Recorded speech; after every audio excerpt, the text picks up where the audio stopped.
Do you have an open and curious mind? Are you a fan of the unexplained? In this video, I will be diving into one of the most baffling tales ever recorded, centered on a place many call the most paranormal spot on Earth, Skinwalker Ranch. Some say all the stories are pure fabrication, others insist it's all too real. The true shocker is that this ranch was investigated by a team of scientists and PhDs for a solid 10 years. So, is there something genuinely outlandish happening there? Or is it all smoke and mirrors? Grab a seat, because this one's a bit of a wild ride. I'm Joe, an ex-police officer and the founder of CaseDog.io, where I create immersive murder case files, so do check it out. On YouTube, I release content 4 to 5 times a week, so don't forget to hit the like button, subscribe to the channel, and turn on notifications so you never miss a video. Now, let's dive into today's story. Skinwalker Ranch lies in northeastern Utah, a 500-acre stretch of mostly desert terrain where a single, somewhat run-down homestead stands. Legend claims long ago that a tribe cursed this region following a fierce conflict with a neighboring tribe. The curse supposedly unleashed the Skinwalkers, shape-shifting witches able to take on the form of monstrous wolves and other terrifying beasts, condemning anyone who dared to settle on their land. Now fast forward to 1994, when Terry and Gwen Sherman bought the property, excited to let their cattle roam free on all that empty land. You'd think 500 acres of open space was a dream come true,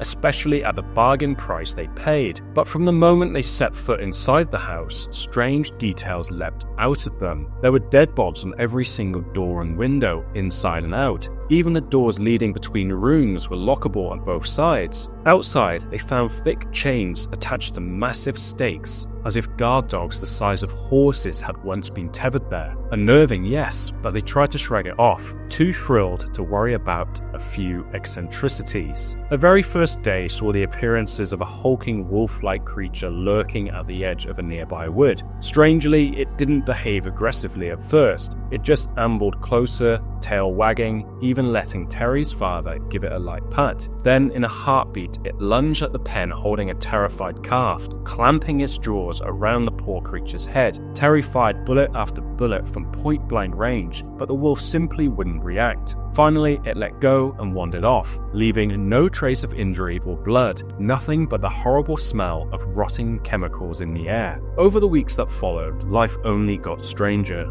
Gwen would shelve groceries, then find everything neatly back in the bags minutes later. Towels vanished from the bathroom, only to be discovered in a completely different room. Terry's hefty tools would disappear while he was working on the fences, only to turn up days later lashed high in the tree, as if they were hoisted by something with unbelievable strength. The family felt like their minds were playing tricks on them, except there was always physical evidence that something beyond explanation was at work. Then came the lights in the sky. Mysterious beams and orbs started appearing all around the property. Terry, thinking it was trespassers or hunters, would try to corner them, but the lights floated silently away, sometimes even launching upwards into the night sky without a single sound. Meanwhile, the Sherman's cattle began vanishing. More than once, Terry discovered one of his cows completely mutilated, its organs removed with surgical precision, and not a drop of blood in sight. Whatever was causing these horrifying scenes moved in total silence and seemed impossibly quick. To make matters worse, the family started hearing knocking on windows and muffled voices outside, speaking some foreign or inhuman language. On the rare occasions they dared to peek outside, they'd see tall, featureless figures gliding around the yard. The guard dogs, previously fearless, hid inside their kennels, growling at the darkness. The entire household was soon too afraid to sleep,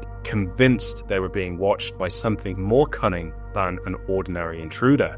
Eventually, Terry's story found its way into the news, catching the attention of Robert Bigelow, a billionaire determined to fund scientific research into the unexplained. He acquired the ranch and moved in a crew of top scientists known as the National Institute for Discovery Science. Terry stayed on as ranch manager, hoping this team might finally explain the nightmares that had turned his family's life upside down. For the better part of a year, the scientific team ran through checks testing soil, water, and the air for toxins, interviewing Shermans and local neighbors, and setting up observation posts equipped with cameras and sensors. For a while, it seemed like the activity calmed, but then on one ordinary day, a newly tagged calf was discovered in pieces, organs neatly removed, ear tag missing, and again, no blood anywhere. The site looked more like a surgical theatre than the remnants of a predator attack. From that moment on, oddities return with renewed vigor. Researchers glimpsed what appeared to be a massive wolf in a tree, only for it to vanish into thin air the second they fired shots. Another day, 4 prize bulls disappeared from their pens, even though the gate was still locked,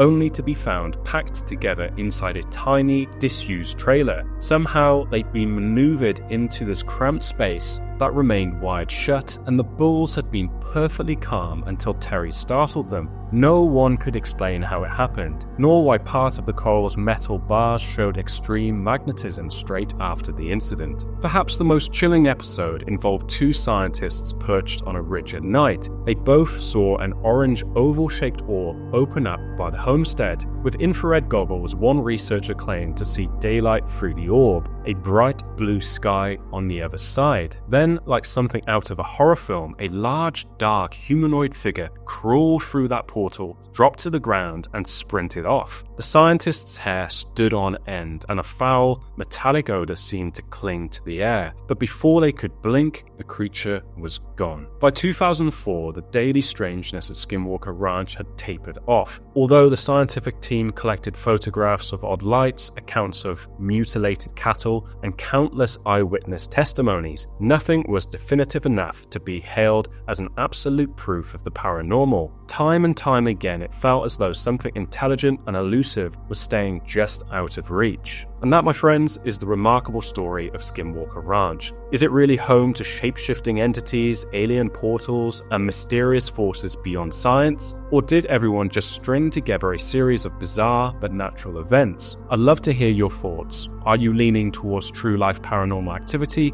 or do you think it's all a tall tale? Let me know in the comments below. Thanks for tuning in. If you found this story as intriguing as I did, give that like button a gentle nudge, subscribe for more eerie investigations, and switch on notifications so you never miss a moment. See you in the next video.